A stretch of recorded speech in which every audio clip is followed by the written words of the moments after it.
পৃথিবীতে ক্ষুধার কবি, কষ্টের কবি, রাখাল কবি যদি কেউ থেকে থাকে সেটা হলো সুকান্ত। এবং সুকান্ত ক্ষুধার সাথে যুদ্ধ করেছে। তিনি বৈষম্যর পৃথিবী থেকে দূর করতে চেয়েছেন। তিনি তাই রচনা করেছেন ক্ষুধার রাজ্যে পৃথিবী গদ্যময়। চাঁদকে দেখে মনে হয় একখানা ঝলসানো রুটি। চাঁদকে দেখে যে কখনো রুটি মনে হয় সেটা একমাত্র এই ক্ষুদে কবি, এই মানে দরিদ্র কবি, এই রাখাল কবিরই মনে হয়েছে। এই নির্বাচিত সরকার ক্ষমতায় আসার পরেই সংস্কৃতিকে আমাদের সমাজে ছড়িয়ে দেওয়ার জন্য কাজ করছে এবং আমাদের সমাজে যারা কবি, লেখক, সাহিত্যিক, প্রবন্ধকার রয়েছেন, যারা ইতিমধ্যে পরলোক গমন করেছেন, তাদের স্মৃতিকে ধরে রাখার জন্য প্রধানমন্ত্রী ইচ্ছা পোষণ করেছেন। সে কারণে জাতীয়তাবাদী দলের সকল নেতাকর্মী সহযোগিতা করেছে। উপজেলা প্রশাসন আজকে এই উদ্যোগটা নিয়েছে এবং আমাদের এখানে সহযোগিতা রয়েছে। জেলা প্রশাসক মহোদয় সহযোগিতা করেছেন এবং পৃষ্ঠপোষকতা করেছেন সংস্কৃতি মন্ত্রণালয়। অতএব আপনারা বুঝতেই পারেন এই সরকার কতটা সংস্কৃতির প্রতি গুরুত্ব দিয়েছে। আমরা এ ধারাবাহিকতা রাখতে চাই। ইনশাল্লাহ আগামী 15ই আগস্ট কবি সুকান্তর জন্মবার্ষিকী। এই 15ই আগস্ট আমরা অনাড়ম্বর অনুষ্ঠানের মধ্য দিয়ে আমরা পালন করতে চাই।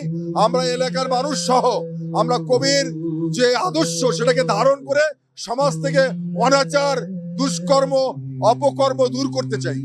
14তম সুকান্ত মেলা 2026 আয়োজন উপলক্ষে কোটালীপাড়ায় 3 দিন ব্যাপী আলোচনা সভা এবং মনোজ্ঞ সাংস্কৃতিক অনুষ্ঠান আয়োজন করা হয়েছে উপজেলা প্রশাসনের পক্ষ থেকে। আপনারা জানেন যে কবি সুকান্ত ছিলেন খুবই ক্ষণজন্মা একজন কবি, মানবতার কবি এবং উনি আমাদের এই কোটালীপাড়া উপজেলার উনশিয়া গ্রামে এটা ছিল উনার পৈতৃক ভিটা। তো এই পৈতৃক ভিটাকে কেন্দ্র করেই হচ্ছে আমাদের এই আয়োজন। তিনি কি ধরনের পৃথিবী দেখতে চান তার কিন্তু পরিষ্কার একটা ধারণা তিনি উল্লেখ করছেন। অর্থাৎ এই যে আজকে যদি আপনি চিন্তা করেন, আমারও একটা পুস্তক আছে, তার নাম হচ্ছে বাসযোগ্য পৃথিবী।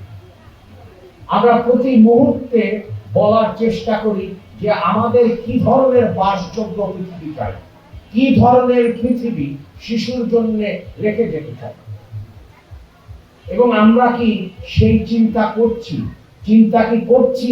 যে আমরা যে পৃথিবী রেখে গেছি।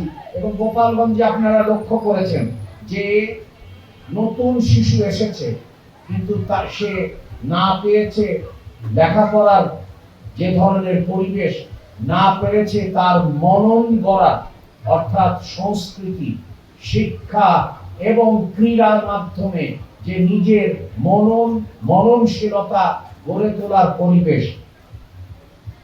আবার আমরা লক্ষ্য করেছি যে অর্থনীতি রেখে যাওয়া হয়েছে তা একেবারে মৃত এবং ধ্বংসস্তূপ, এবং তা আমরা প্রতি মুহূর্তে আমরা সেটা লক্ষ্য করছি। অর্থাৎ তাহলে আমরা এই অধিকারের আন্দোলন কেন করছি? তিনি যখন লিখছেন তখন আমরা জানি মনন্তর চলছে, দ্বিতীয় বিশ্বযুদ্ধের উকি ঝুঁকি মারছে। সেই রকম পরিস্থিতির পরে বাংলাদেশের সবচেয়ে গৌরবজনক অধ্যায় অর্থাৎ 1971 আমাদের মহান মুক্তিযুদ্ধ, যার মাধ্যমে আমরা প্রত্যয় ঘোষণা করেছিলাম আমরা সমতা ভিত্তিক, মানবিক মর্যাদা ভিত্তিক, সামাজিক সুবিচার ভিত্তিক এক বাংলাদেশ গড়ে তুলব।